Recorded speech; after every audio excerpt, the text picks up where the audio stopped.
बुध के रोज सोमालिया में एक पोलिंग स्टेशन पर खुदकशी बम धमाके में हिजब इख्तिलाफ की लीडर आमिना मोहम्मद आबिदी समेत 48 अफराद हलाक हो गए, जबकि मुतादिद जख्मी हो गए हैं। पुलिस ने जुमेरात को ये जानकारी दी। ये हमला बुध की रात देर गए सोमालिया की दारुल-हुकूमत मोगादिशु के हिरान इलाके के कब्जे बेलाडून में किया गया। सोमालिया बागी ग्रुप अल-शबाब ने हमले की जिम्मेदारी कबूल की है। अक़वाम मुत्तहिदा इस खुदकुशी धमाके की जांच का मुतालबा किया है। उत्तराखंड के वजीर आला पुष्कर सिंह धामी ने रियासत में यकसा सिविल कोड नाफिज करने की बात कही है।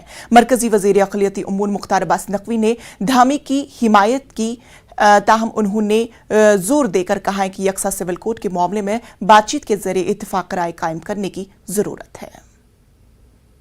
आज आज़ादी की 75वीं वर्षगांठ हम देश मना रहा है।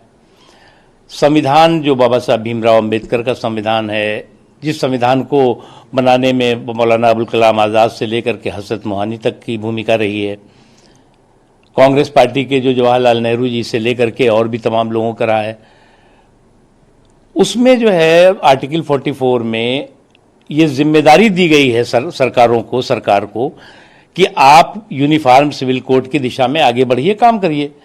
लेकिन आज़ादी के 75 साल हो गए, जिस तरह से संवैधानिक मूल्यों और संवैधानिक मान्यताओं और संवैधानिक जिम्मेदारियों को निभाना चाहिए था, वो नहीं निभाया लोगों ने, पर राजनीतिक पार्टियों ने।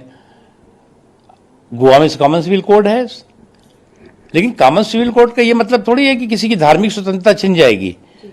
कॉमन क्रिमिनल कोड है ना इस देश में, इस तरह से कॉमन सिविल कोड है, होने की बात है। और जिस तरह से उत्तराखंड की सरकार ने इस दिशा में बात करी है, मुझे लगता है कि इस दिशा में सहमति बनाने की ज़रूरत है, चर्चा होनी चाहिए। और कॉमन सिविल कोड हमारी सभी की संवैधानिक रिस्पॉन्सिबिलिटी है। It is constitutional responsibility, duty also. रूस के जरिए यूक्रेन पर जंग थोपे हुए आज एक महीना मुकम्मल हो गया है। यूक्रेन के कई शहरों में दो मुल्कों की फौज के बीच लड़ाई हो रही है। खार्किव में रूस ने बीती शब बमबारी की। मारियोपोल में घमासान जारी है। रूसी हमले के एक माह मुकम्मल होने पर यूक्रेनी सदर ज़ेलेंस्की ने अपने वीडियो पैगाम में कहा कि रूस यूक्रेन पर हमला न करता तो अगर ऐसा पता होता तो इसे सख्त मज़ाहमत का सामना करना पड़ेगा।